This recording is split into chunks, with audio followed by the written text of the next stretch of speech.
Depuis un certain temps, on nous promet des sites web générés par l'IA, mais il y a toujours un problème majeur. Lorsque vous créez un site web avec l'IA, il est souvent très difficile de gérer votre site.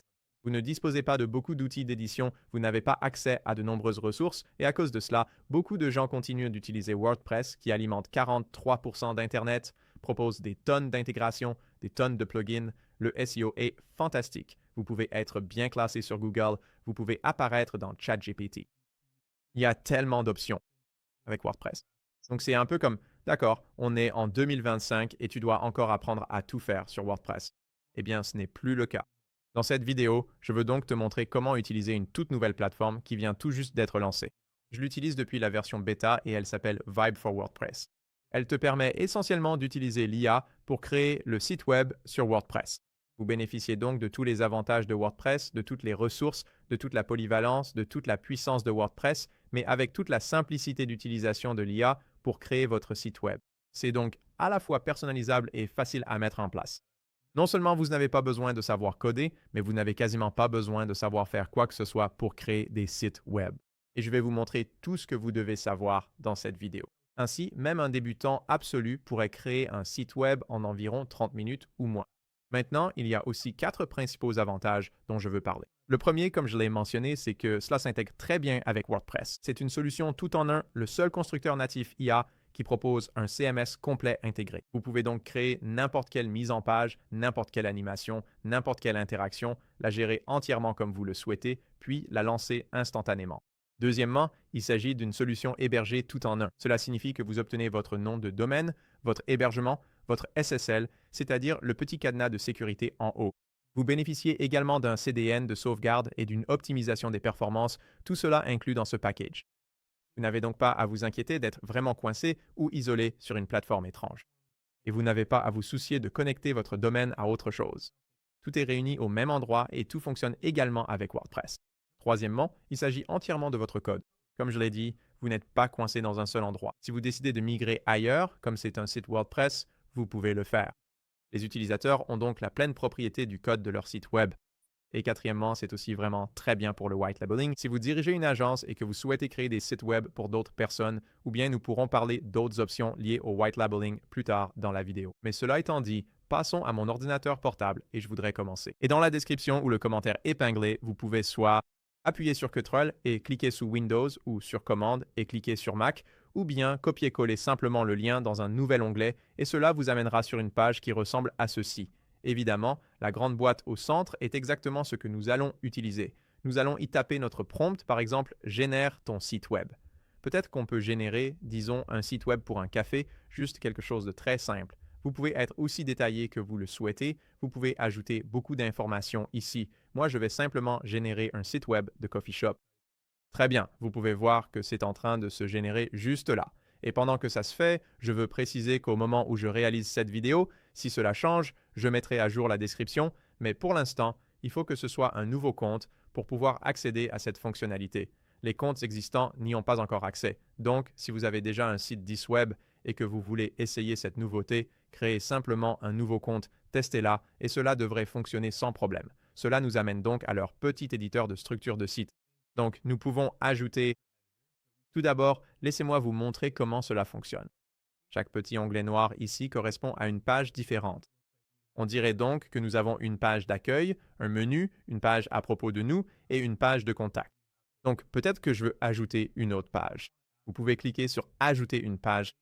Nous pouvons choisir le titre de la page. Donc, peut-être que cette nouvelle page sera, disons, notre histoire. Je ne sais pas, c'est un peu la même chose que à propos de nous. Je supprimerai cette page plus tard, mais je veux juste vous montrer comment en créer une. Donc, vous pouvez continuer. Il crée une page, notre histoire, et il la génère en fonction du nom que vous lui avez donné, ce qu'il pense que vous voudriez y mettre. Donc, titre, notre aventure Coffee Haven et pied de page.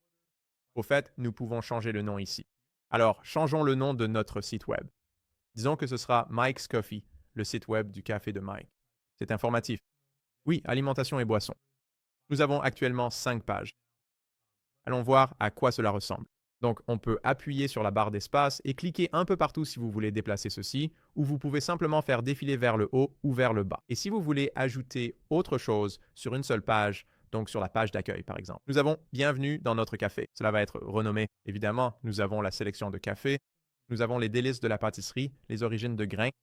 Nous pouvons réorganiser cela et peut-être que les témoignages seront placés plus haut. Mettons-les. Mettons-les juste ici, ainsi que les événements et promotions. On peut déplacer cela vers le bas. Je vais peut-être supprimer ça plus tard. Et nous pouvons aussi ajouter d'autres sections ici. Peut-être qu'on veut ajouter une section de contact. Je ne sais pas si nous avons déjà une section contact. Nous pouvons aussi avoir une section FAQ.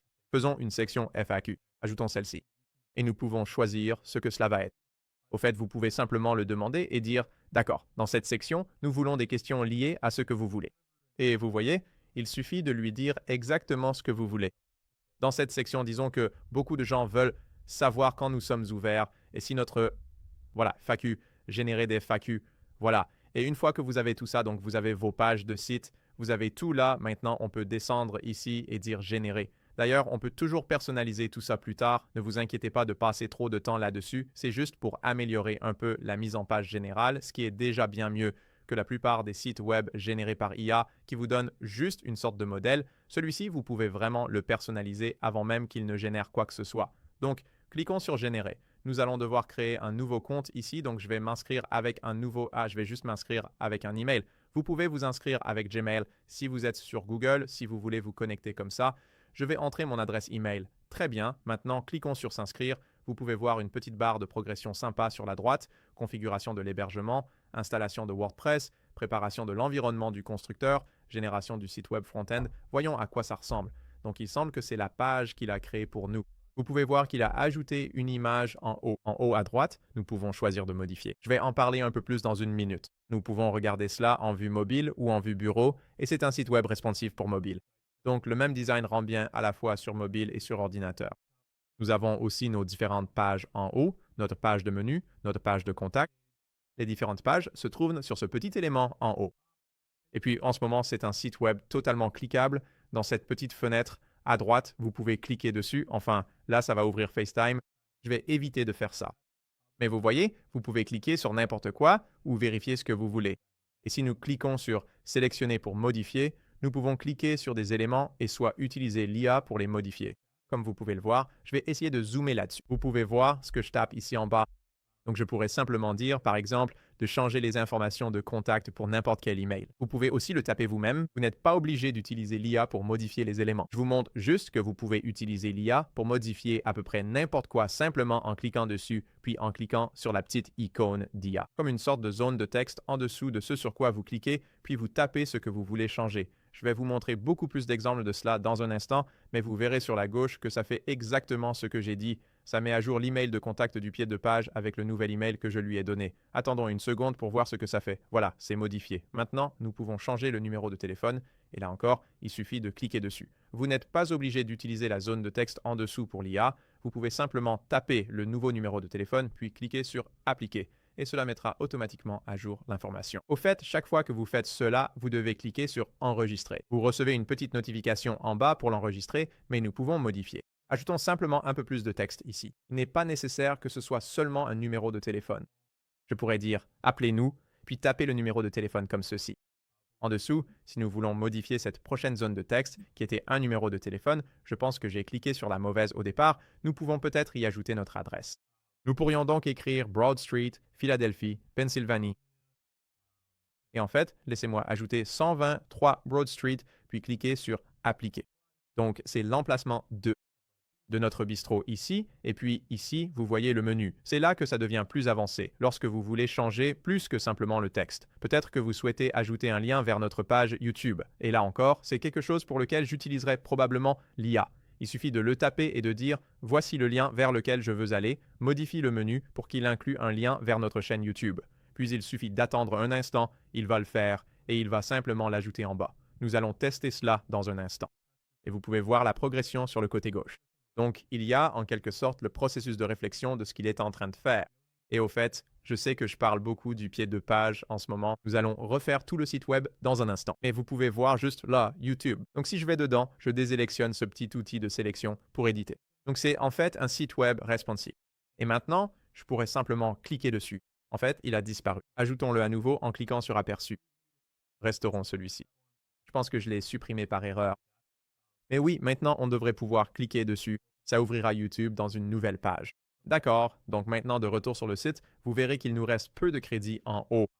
Donc au départ, vous avez 3 jours gratuits et je crois 5 crédits IA en haut. Vous pouvez modifier tout le texte que vous voulez, mais en haut, vous verrez que 3 crédits IA sur 5 ont été utilisés. Une fois qu'on arrivera à 5, je pourrais encore un peu m'amuser avec. Une fois qu'on arrive à 5, on cliquera sur Mettre à niveau en haut. Donc en haut, vous voyez juste là, on a utilisé nos 5 crédits gratuits juste pour commencer ici. Donc si je clique sur Mettre à niveau, on peut alors choisir parmi plusieurs formules différentes. Il y a AI Starter, AI Premium. Je vais simplement choisir le forfait Starter. Je pense que ça convient à la plupart des gens. Il suffit donc d'entrer vos informations de carte bancaire et de vous abonner à ce service. Et voilà, nous avons effectué la mise à niveau avec succès. Avec le forfait Starter, on obtient le Builder, l'hébergement Google Cloud, 10 000 visiteurs mensuels, beaucoup de stockage, le SSL et plus encore. Cela va donc vous amener sur cette page juste ici. Voici maintenant notre tableau de bord DisWeb. Nous pouvons cliquer sur Gérer. Et ensuite, à partir d'ici, vous verrez sur la gauche que nous avons des sauvegardes, des domaines, une page d'accueil ou principale. Donc, les domaines. C'est probablement la prochaine étape pendant qu'on y est, autant prendre un domaine pour cela. Il nous offre un crédit de 30 pour le domaine, donc je pourrais choisir par exemple Mike's Philly Coffee Shop ou quelque chose comme ça.com. Et bien sûr, ils en suggèrent quelques-uns juste ici, comme brewbistro.com qui est apparemment disponible.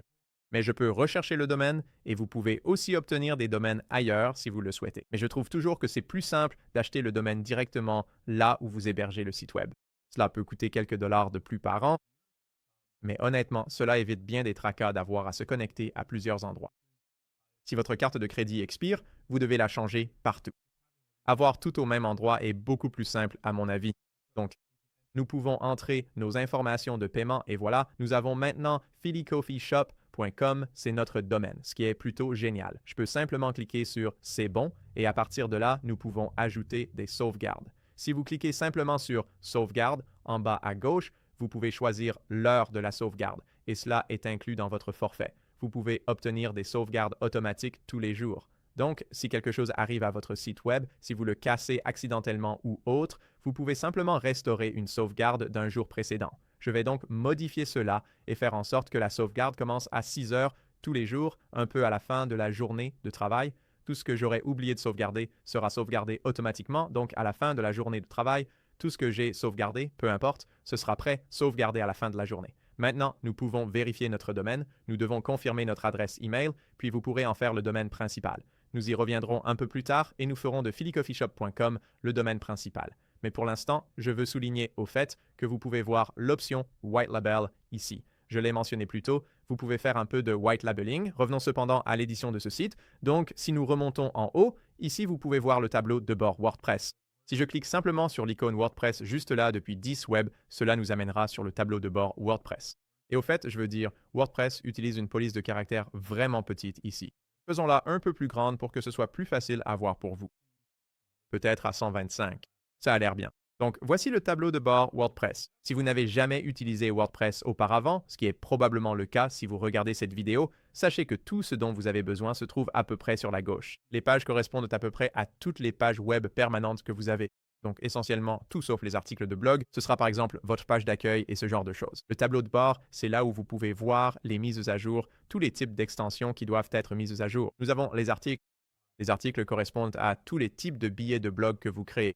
C'est similaire à une page, mais il s'agit plutôt d'histoires ou de contenus destinés à être référencés sur Google. C'est davantage un article de blog classique. Nous avons la section médias. Vous n'aurez pratiquement jamais à vous soucier des médias ici. C'est simplement tous les médias utilisés n'importe où sur votre site web. Nous avons l'apparence ici en bas. Donc en ce moment, c'est le thème WordPress qui est utilisé. Le thème AI Builder, ne m'en inquiéterez pas. Vous ne voulez pas changer cela, mais nous pouvons ajouter des extensions. Et les extensions sont incroyablement utiles. J'ai différentes vidéos qui vous montrent, vous savez, les meilleures extensions pour WordPress. Elles peuvent concerner la sécurité. Elles peuvent aussi être différentes intégrations avec différentes plateformes. Mais descendons jusqu'aux réglages. Il y a certains réglages importants. L'un d'eux est le titre du site. Je veux changer le titre du site par défaut en Mike's Coffee Shop. Nous pouvons ajouter un slogan ici et nous pouvons ajouter l'icône de notre site. Donc maintenant, vous pouvez voir dans l'icône du site. Je vais sélectionner des fichiers. J'ai un fichier sur mon portable ou vous pouvez en glisser un ici. Voilà, c'est fait. J'en ai un. Ce n'est pas le bon format d'image. En général, il vaut mieux en prendre un petit et carré pas un énorme. Je vais donc recadrer celui-ci. Ce n'est pas une super photo, mais vous pouvez voir juste ici. J'aime bien comment WordPress nous montre maintenant. Il y a eu une sorte de mise à jour récemment. Il nous montre à quoi ça ressemble quand c'est en haut du navigateur, car au final, c'est là que ça va être utilisé le plus souvent. Donc en haut, si vous regardez n'importe quel site comme Amazon ou autre, vous verrez le petit logo en haut de votre onglet. En bas dans les paramètres, on peut aussi aller dans les permaliens et changer ça. J'aime bien laisser ce réglage ici, donc c'est votredomaine.com suivi du nom de votre article de blog ou de vos pages. Par exemple, ce sera phillycoffeeshop.com about pour accéder à la page à propos. Mais à ce propos, si on remonte en haut et qu'on clique sur Modifier pour la page d'accueil, Modifier avec l'AI Builder, ça va nous ramener à cet AI Builder et je peux vous en dire un peu plus sur la façon de l'utiliser. L'avantage, c'est que c'est vraiment intuitif, mais je veux vous montrer à quel point vous pouvez vraiment faire beaucoup de choses avec l'IA. Par exemple, je pourrais dire ajouter une section FAQ et il me suffirait d'appuyer sur Entrée et il le ferait. Mais en fait, je veux faire défiler la page vers le bas et revoir un peu ce qu'il y a d'autre sur cette page. Voici ce qu'ils nous ont donné pour l'instant, la page d'accueil. Vous pouvez voir les valeurs fondamentales. Je ne sais pas si j'en ai vraiment besoin, mais changeons encore le pied de page. Disons donc que le pied de page sera marron clair. Je n'ai pas besoin d'aller dans les paramètres pour ça. Je n'ai pas besoin de changer le thème. Je dis simplement de changer le pied de page en marron clair et il le fera.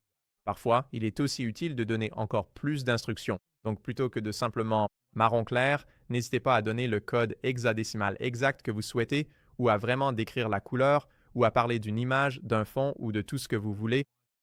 Mais voyons ce qu'il propose simplement avec marron clair ici. Et d'ailleurs, il devrait aussi être capable de reconnaître quel texte rend bien sur quel fond.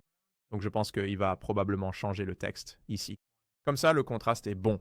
Donc là, vous pouvez voir sur la gauche qu'il est indiqué mise à jour en marron clair avec texte en marron foncé. Oui, regardez ça. Vous voyez, le texte foncé est très lisible. C'est un peu plus clair que le marron que je voulais. Mais encore une fois, vous pouvez toujours être aussi précis que vous le souhaitez et ajouter cette information là-dedans.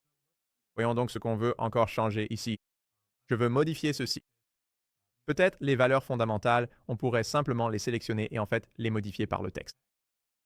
Donc je peux changer le texte ici. Et d'ailleurs, vous pouvez aussi utiliser l'IA pour écrire le texte à votre place. Pas seulement écrire le texte que vous voulez, mais aussi générer du texte à mettre ici. C'est quelque chose que l'IA fait plutôt bien. Ensuite, on peut dire de changer la couleur de tout ce bloc en marron foncé. Et encore une fois, il va pouvoir changer les couleurs des éléments très facilement. Vous pouvez voir qu'il change la couleur, il change l'arrière-plan, ou du moins il devrait le faire. Comme un bon contraste pour le texte, vous pouvez voir que le texte est maintenant d'une couleur claire. Et encore une fois, ça rend plutôt bien. Mais avoir les codes hexadécimaux de toutes vos couleurs pour votre logo et ce genre de choses serait vraiment très utile. Maintenant, si quelque chose ne vous plaît pas, je peux simplement sélectionner des éléments. Et au lieu de taper à côté de la petite boîte d'IA, vous voyez la corbeille, il suffit de cliquer sur la corbeille et vous pouvez supprimer tout ce que vous voulez sur votre site. Donc cliquez ici, cliquez sur la corbeille, ou en fait je vais garder ceci et simplement changer ce qui est écrit. On va dire, je ne sais pas, juste un petit slogan ici. Mike's Coffee Shop a, genre, les meilleurs grains de café ou peu importe. Puis ici en haut, on peut changer les horaires. Donc vous pouvez simplement sélectionner ceci et modifier, vous savez, les heures d'ouverture et de fermeture. Donc maintenant, si cette image ne me plaît pas, on peut aussi modifier les images, soit avec l'IA pour en générer de nouvelles, soit en téléchargeant nos propres images. Mais voyons ce qui se passe si je dis simplement de changer cette image, et ensuite on pourra être plus précis plus tard, je montrerai un exemple de ça. Mais juste en disant de changer l'image, il devrait quand même comprendre qu'on est sur le même thème, il proposera quelque chose dans l'esprit d'un coffee shop. Et même si celle-ci était bien pour l'instant, je trouve que ça fait vraiment coffee shop, mais un peu plus grand que ce que j'aimerais pour ce petit bistrot style coffee shop. Donc, je change l'image dans la section ambiance cozy. Il sait qu'il est en train de faire ça. Mise à jour de l'image. Et puis, vous pouvez voir, voilà. Maintenant, on a honnêtement une décoration très différente ici. Ça a l'air un peu plus chic, mais c'est toujours clairement un coffee shop. Vous voyez les tasses à café là-bas. C'est plus comme, honnêtement, je ne vais pas commenter le style parce que je ne sais pas ce que ce style architectural s'appelle, mais c'est vraiment joli. C'est clairement une ambiance différente ici. Alors, allons modifier cela et disons que cette fois, on veut encore changer cette image et en faire un gros plan d'une tasse de café, ou en fait peut-être un latte. Disons un gros plan d'un latte, un latte sophistiqué, et lançons la commande. Voyons ce que ça donne. En fait, non. Avec un éclairage chaleureux et une table en bois, une table en bois. Créer une ambiance de café chaleureux, donc appuyons sur Entrée et encore une fois, il va générer l'image. Voyons ce qu'il peut proposer pour ça. Donc, c'est entièrement généré par l'IA, ce qui est vraiment impressionnant parce qu'en regardant cette image, on pourrait croire qu'elle a été prise par quelqu'un. Les IA génératives, comme les LLM, ont vraiment beaucoup progressé, surtout pour générer des images et des vidéos, au point qu'elles sont désormais très utilisables sur des sites web comme celui-ci. Donc, vous pouvez voir à gauche que l'image change, il enlève l'ancienne, et regardez ça, c'est génial, c'est exactement ce qu'on voulait, et c'est le genre de choses qui pourrait s'intégrer à n'importe quel site de café. Ici, les pâtisseries et snacks, on peut modifier ça, même idée ici, mais là, si vous le souhaitez, vous pouvez en fait choisir une image. Je n'ai pas de bonnes images à remplacer, mais c'est juste pour vous montrer que vous pourriez remplacer une image comme ça en choisissant une au lieu d'en générer une avec l'IA. En remontant, il y a tellement d'autres choses qu'on pourrait changer, mais changeons l'arrière-plan tout en haut. J'aime bien la façon dont l'arrière-plan est configuré, mais changeons-le. Au fait, j'ai oublié de renommer ça. Renommez-le comme Mike's Coffee Shop, Mike's Coffee Shop. Cliquez sur Appliquer, enregistrez ça en bas. Pensez toujours à enregistrer vos paramètres ou vos modifications. Maintenant, je n'aime pas que ce soit sur deux lignes différentes. Je veux rendre ce texte un peu plus petit pour qu'il tienne toujours sur une seule ligne. Donc, je peux appuyer sur Entrée pour ça et vous verrez à gauche qu'il comprend ce que je veux dire par là. Donc, il va probablement vous dire, regardez, il rend le texte plus petit pour qu'il tienne sur une ligne. Donc, il a compris exactement ce que je voulais. Mais il a reformulé la phrase. Donc, il comprend vraiment ce que vous lui demandez de faire. Il comprend vraiment l'intention derrière les choses. C'est vraiment ce que j'essaye de dire. Très bien. Donc, il l'a fait, mais il n'a pas vraiment changé la taille du texte. Parfois, il y a un petit décalage avant qu'il ne nous montre réellement la différence. Alors, passons à autre chose. Et je pense que ça va apparaître dans une minute ou deux. Je pense que vous allez comprendre ce que je veux dire. Parfois, ça ne se voit pas immédiatement. D'accord. Maintenant, modifions l'arrière-plan de cette image. En fait, allons-y, cliquons sur Publier et connectons notre domaine. Annulons. Nous ne souhaitons pas ajouter de nouveaux domaines. Disons annuler. Et voilà, c'est de cela dont je parlais tout à l'heure. Et maintenant que j'ai vérifié mon adresse email, au fait, vous voulez faire ça. Il vous suffit d'aller ici, de cliquer sur Modifier et vous confirmerez qu'il s'agit bien de votre nouveau domaine principal. Ensuite, en revenant à l'autre onglet, il suffit de cliquer sur Publier les modifications et notre site web devrait être opérationnel. Laissons juste un instant pour le domaine. Voilà. C'est donc maintenant un sujet principal où il est publié, affiché. En réalité, nous avons techniquement deux domaines qui pointent vers ce site web. Mais oui, phillycoffeeshop.com. C'est celui-ci le principal, c'est celui que nous allons utiliser et il devrait être prêt à l'emploi. Donc maintenant, si nous ouvrons un nouvel onglet et que nous tapons phillycoffeeshop.com, vous pouvez aussi ajouter DualWP Admin. C'est comme ça que vous vous connectez au tableau de bord WordPress, où vous pouvez simplement passer par 10 web à l'avenir si vous le souhaitez. Franchement, c'est plus simple de passer par 10 web, mais je vous montre juste que vous pouvez faire comme ça si vous préférez. Alors, changeons l'arrière-plan de cette image ici, de la bannière en haut de la première section. Changeons-la simplement, je trouve qu'il y a trop de monde sur cette image. Et j'aimerais la remplacer par autre chose. Donc peut-être un café avec, encore une fois, un éclairage chaleureux. J'aime l'éclairage d'ambiance là-bas. Et beaucoup de bois. J'aime le bois. L'ambiance boisée dans un café, et on va voir ce que ça donne. Et si ça ne vous plaît pas, vous pouvez toujours revenir en arrière si vous n'aimez pas ce résultat, mais voyons ce que ça donne. Très bien. Donc là, ça donne encore une fois une énergie différente, un peu comme un café d'hôtel, ce genre de choses. Encore une fois, soyez aussi précis que vous le souhaitez sur l'apparence que vous voulez obtenir. Il a vraiment réussi avec les murs en bois, les tables en bois, l'éclairage chaleureux et clairement moins de monde, exactement ce que je lui avais demandé. Mais je vais peut-être essayer encore une ou deux fois, juste pour voir. Vous savez, ce qui va vraiment rendre le mieux pour le haut de notre site web, et au final, voilà un cours accéléré sur la façon d'utiliser 10 web pour concevoir votre site. Évidemment, il y a encore beaucoup à faire sur ce site. Je vais passer en revue, changer le texte, changer les boutons, changer les arrière-plans, et l'avantage, c'est que je peux soit tout modifier moi-même, soit utiliser l'IA pour le faire. Si je veux déplacer des éléments, changer quoi que ce soit, le langage naturel est la façon la plus simple de personnaliser entièrement votre site web. Donc, si vous avez apprécié cette vidéo, pensez à commencer avec le lien ci-dessous. Merci d'avoir regardé et on se retrouve dans la prochaine vidéo.